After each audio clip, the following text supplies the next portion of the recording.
Morning everybody. Got a free pass from the missus again today. Weather's going to be nice. It's Saturday. It's going to be nice today and tomorrow. So I'm going to crack on today. Brought all the blocks round. Well, 55 blocks I've got. I think I'm going to need more. I was going to lay this edge here upright, that edge upright, that edge upright, and this edge flat. But I've decided to lay them all flat now. I'm going to lose a bit of space on the inside, but better to be safe than sorry, isn't it? Especially considering I'm going to build the shed on top of this block work.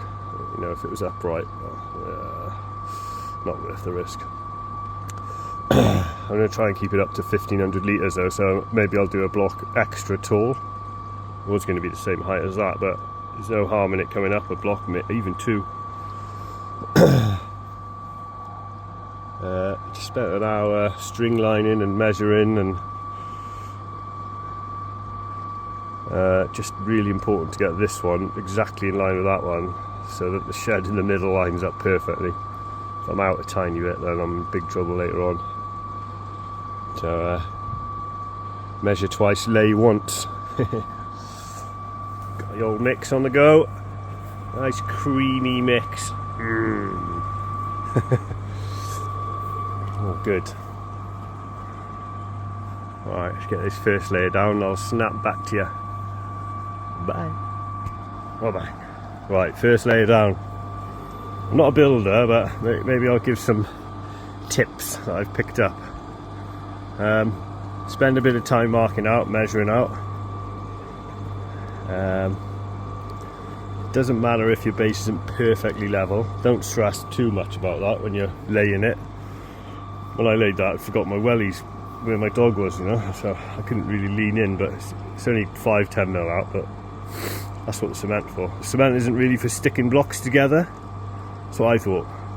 I thought it was for sticking blocks together. It's not. The cement is for, or the mortar is for leveling out. That makes sense. Yeah, spend a bit of time measuring and getting string lines in, and then so when I first started laying blocks, when I did that, I was making sure every block was perfectly level and the gaps between them were perfect. And then when I got halfway through that, I had 3 days help from a builder, and I noticed he'd do about 3 levels of blocks without touching his level, and then go back with the level and bash the blocks in and make it perfect. So that's what I've done this time. Instead of messing about, you know, spending 10 minutes on one block, 10 minutes on the next block, get all the blocks in, 10 minutes, bang, and then all the cement and the mortar is still wet enough for you to level, get your set square in, move them around a bit, you know. If that wasn't square now, I can still move it. Yeah, I reckon. This is Brizzle Coy's top bricklaying tips. Get it in as quick as possible. Yes, we're all good. Square as anything. Measured from there to there is the perfect distance. You know, it's exactly the same from there to there as it is from there to there. That runs out a bit, but that's that base running out. This is perfectly in line with this and square to this. Oh, threw me out of it. So, yeah. Shrinks. It's shrinking. The pad looked big, but now it's shrinking. Still alright. I think it's going to be. I'll get another layer in now. I'll use this mixer. Then I'll get my tape measure out and we'll work out a volume. I'll snap back to you in a minute. Get another layer on. Got my main man with me now. Mrs. has just brought out a bacon roll. Do him sniffing. Look at that coffee though. Wow. Right. Seems I'm stopping to give it a little bit of an update.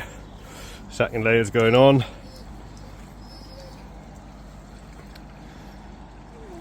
Yeah, throw them on, get the level out, bash them all straight, square. That's my method anyway.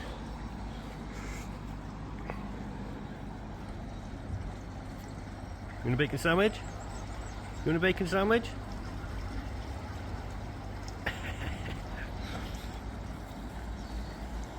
Hey? Handsome boy. Fish are all doing good. Sit!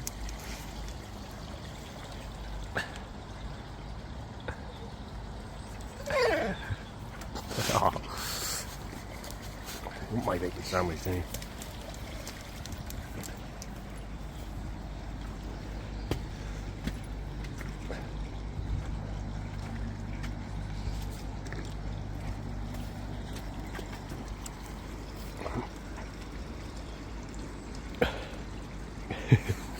No more. Well, I got a little bit of a mix left. I think I got enough to do this layer. I'll snap back to you in a bit. Right, used all my blocks, 55 blocks down. Probably going to need at least another 55. But here we are, a couple of hours done this morning. Nice to see a bit of progress. Got just had a measure up.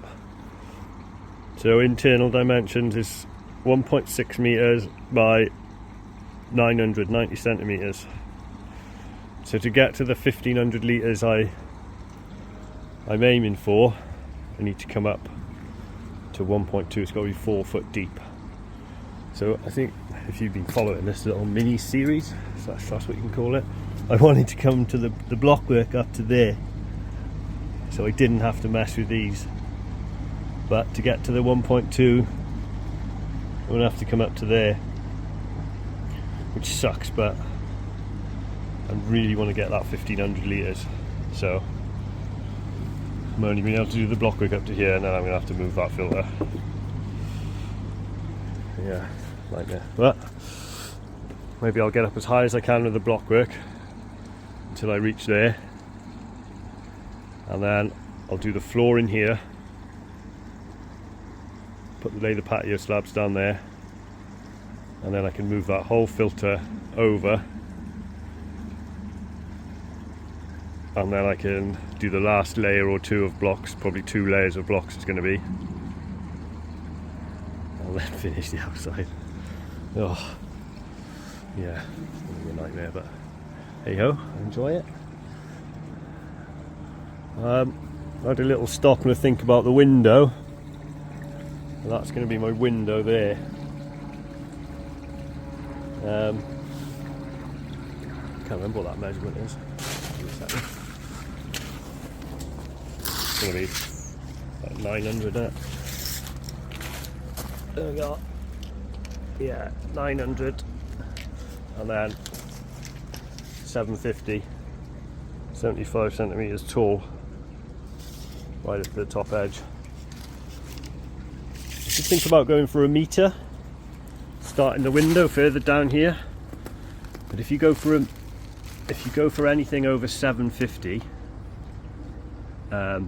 height, you have to have 31 or 35 mil thick glass, and I want to line it with 25 mil insulation really. So if I was going to go for a meter, I'd have to use thicker insulation. I still haven't decided whether I'm going to fiberglass this or put a box weld. At the moment I'm swaying towards the box weld. That's what I did in there. It's nice and easy, no dramas, 5-minute job. Probably works out the same price really. I think I've priced up the materials to fiberglass this, and it was around the £300 mark, and I got a feeling that I think that box weld liner was about £450, so it's much smaller. So yeah, I guess I'd say it's going to be the same price. But I know with the box weld liner I can do it and it won't fail. Whereas if I fiberglass it, which I am tempted to have a go, and I feel confident that I'd be able to do it, but yeah, I haven't fully made my mind up on that yet. But We'll see. I think that's going to be a good window there. Looking at it. A lot of people have told me not to put a window in. If it's a grow on, you're going to heat it, you'll lose heat out of the glass, but hopefully this is going to be so well insulated. This shed, and have a tiny little heater in there. We're just going to heat the lot. Just tick it over. Hopefully. We'll try it anyway, see how much that is on the old lecky bill. But worst case scenario, just put a piece of Celotex over the window while I'm not in there. But I think it'd be good to have a window, you know, for viewing. Not only just a lot of people say that koi are to be enjoyed from the top down, but I love this window here. Absolutely awesome.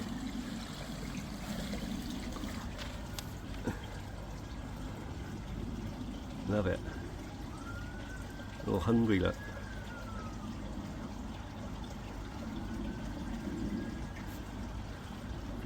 My growing show. I went to the Avon Koi Club meet the other day. There's a few other people with that mango karashi koi, and a few of them are still feeding. I'm not really feeding now, but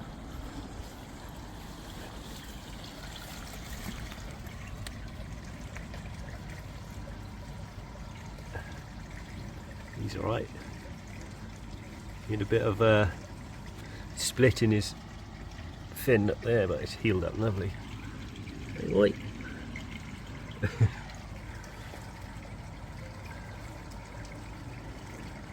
God, they look awesome, don't they? Don't know why this karashi guy's got a spot on his head. I looked back on my videos and he didn't have it when I put him in the pond, and then about 2 weeks later I looked at another video I'd done and he had that spot, and I kind of think it might have been my son who poked him in the head, because he's got a habit of stroking the fish, and I've seen him when he's been wild with his mates and he's got his hands in there. I keep telling him not to, but I'm wondering if he went poked him. Poor bugger. Seems to be alright though.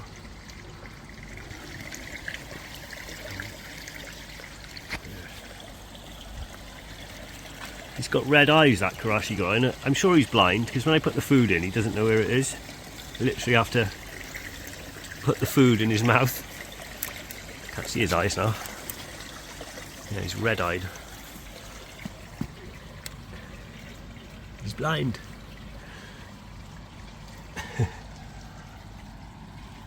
My Shiro. I was speaking to this dealer the other day, and he said that the Shiros and the Asagis are the wild ones. And I remember when I picked that one up from another friend of mine, it jumped out the pond. It went right up that high and back out. I was like, wow. So yeah, maybe it is right that the Shiros are crazy. And my Asagi jumped out, so yeah, there you are.